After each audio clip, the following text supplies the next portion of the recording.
নরেন্দ্র মোদী আজ দুদিনের ইসরায়েল সফরে রওনা হয়েছেন। এই নিয়ে তিনি দ্বিতীয়বার সেদেশ সফর করছেন। সফরকালে তিনি ইসরায়েলের প্রধানমন্ত্রী বেনিয়ামিন নেতানিয়াহুর সঙ্গে মুখোমুখি বৈঠকে বসবেন। দুই নেতা খতিয়ে দেখবেন দুদেশের মধ্যে কৌশলগত সম্পর্ক বিকাশের বিভিন্ন দিক, পাশাপাশি বিজ্ঞান ও প্রযুক্তি, উদ্ভাবন, প্রতিরক্ষা, নিরাপত্তা, কৃষি, জলসম্পদ ব্যবস্থাপনা, বাণিজ্য ও অর্থনীতি সহ একাধিক ক্ষেত্রে সহযোগিতা আরও নিবিড় করার বিষয়গুলি আলোচনায় উঠে আসবে। পারস্পরিক স্বার্থ সংশ্লিষ্ট আঞ্চলিক ও আন্তর্জাতিক নানা ক্ষেত্রগুলিও উভয় নেতা আলোচনা করবেন।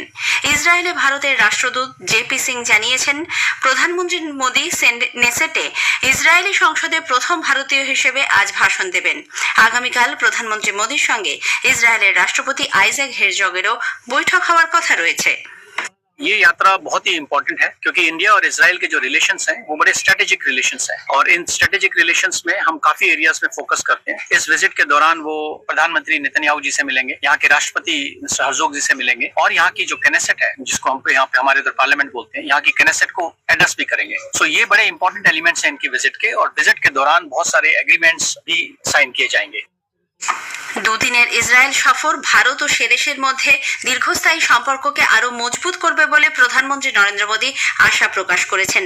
আজ ইসরায়েল রওনা হওয়ার আগে এক বার্তায় প্রধানমন্ত্রী বলেন, এই সফর উভয় দেশের কাছেই কৌশলগত অংশীদারিত্ব এবং স্থায়ী উদ্ভাবনী ও উন্নত ভবিষ্যতের লক্ষ্যে অভিন্ন দৃষ্টিভঙ্গি তৈরিতে নতুন লক্ষ্যমাত্রা স্থির করবে। তিনি বলেন, ভারত ও ইসরায়েলের মধ্যে কৌশলগত অংশীদারিত্ব সাম্প্রতিক সময়ে বিভিন্ন ক্ষেত্রে বৃদ্ধি পেয়েছে। সেদেশের প্রধানমন্ত্রী বেনিয়ামিন নেতানিয়াহুর সঙ্গে বৈঠকের জন্য তিনি আগ্রহী বলেও শ্রী মোদী উল্লেখ করেছেন। ভারত এবং ইসরায়েল সন্ত্রাসবাদ মোকাবিলায় সহযোগিতার প্রতিশ্রুতি পুনর্ব্যক্ত করেছে। পাশাপাশি জঙ্গি সংগঠনগুলি তাদের সমর্থক, পৃষ্ঠপোষক, প্রতিনিধি, আর্থিক মদতদাতাদের বিরুদ্ধে লড়াইয়ে উভয় পক্ষ সহযোগিতা করার প্রতিশ্রুতির কথা আবারও তুলে ধরেছে। নতুন দিল্লিতে গতকাল সন্ত্রাস দমন বিষয়ে ভারত ইসরায়েল যৌথ কর্মী গোষ্ঠীর 10ম বৈঠকে উভয় পক্ষ দ্ব্যর্থহীনভাবে সীমান্ত পারে সন্ত্রাস সহ সমস্ত রকম জঙ্গি কার্যকলাপের কড়া নিন্দা করে। এর মোকাবিলায় একটি সুস্থায়ী ও সম্মিলিতভাবে সমন্বিত পদক্ষেপ গ্রহণের প্রয়োজনীয়তার উপর জোর দেওয়া হয়েছে। 26/11 মুম্বাই জঙ্গি হামলার মূল পরিকল্পনাকারী তাহাউর হোসেন রানার নাগরিকত্ব বাতিলের প্রক্রিয়া শুরু করেছে কানাডা সরকার। কানাডার প্রধানমন্ত্রী মার্ক কার্নির আগামীকাল থেকে ভারত সফরের আগে এই পদক্ষেপ বিশেষ তাৎপর্যপূর্ণ বলে মনে করা হচ্ছে। পূর্ববর্তী জাস্টিন ট্রুডো সরকারের সময়কালে ভারতের সঙ্গে সম্পর্কে যে অবনতি হয়েছিল তা পুনরুজ্জীবিত করার চেষ্টা চালাচ্ছে কানাডা। কানাডার নাগরিক তাহাউর হোসেনের জন্ম পাকিস্তানে। মুম্বাই হামলার মূল চক্রী তাহাউর বর্তমানে ভারতের হেফাজতে বিচারাধীন। কেন্দ্রীয় মন্ত্রিসভা কেরালা রাজ্যের নাম কেরালাম করার একটি প্রস্তাবে ছাড়পত্র দিয়েছে। মন্ত্রিসভার বৈঠকের পর গতকাল তথ্য সম্প্রচার মন্ত্রী অশ্বিনী বৈষ্ণব সাংবাদিকদের বলেন, এই অনুমোদনের পর রাষ্ট্রপতি কেরালার নাম পরিবর্তন সংক্রান্ত বিল রাজ্য বিধানসভায় পাঠাবে।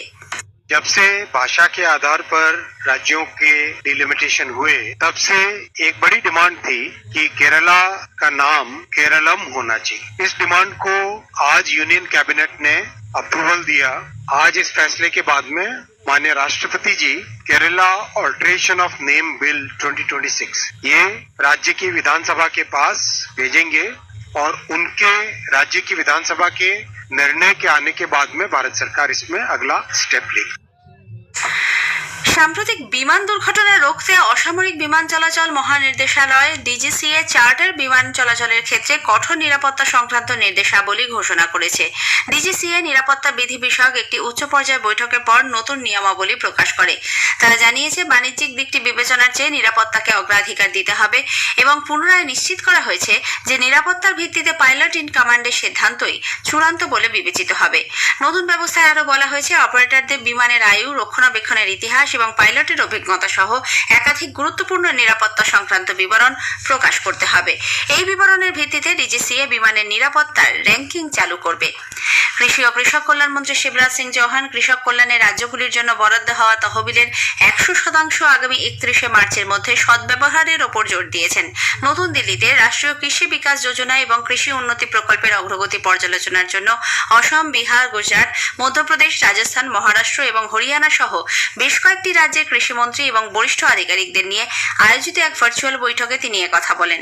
মন্ত্রী বলেন, তৃণমূল স্তরে কৃষকদের কাছে সুবিধাগুলি পৌঁছানো নিশ্চিত করতে কেন্দ্রীয় তহবিলের সময় মতো এবং যথাযথ ব্যবহার জরুরি।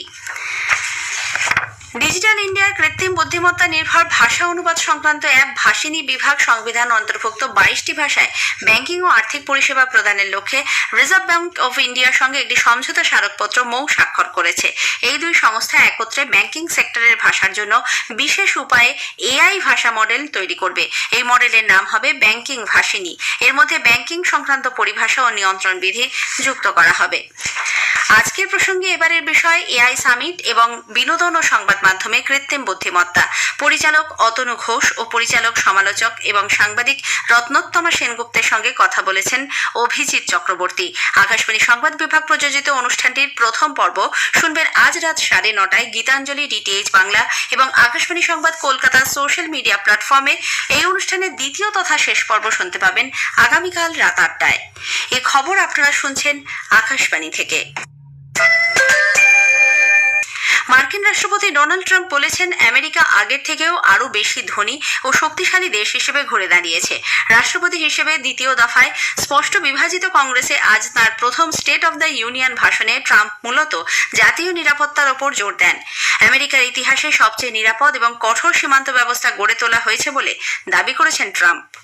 In the past 9 months, 0 illegal aliens have been admitted to the United States, but we will always allow people to come in legally, people that will love our country and will work hard to maintain our country.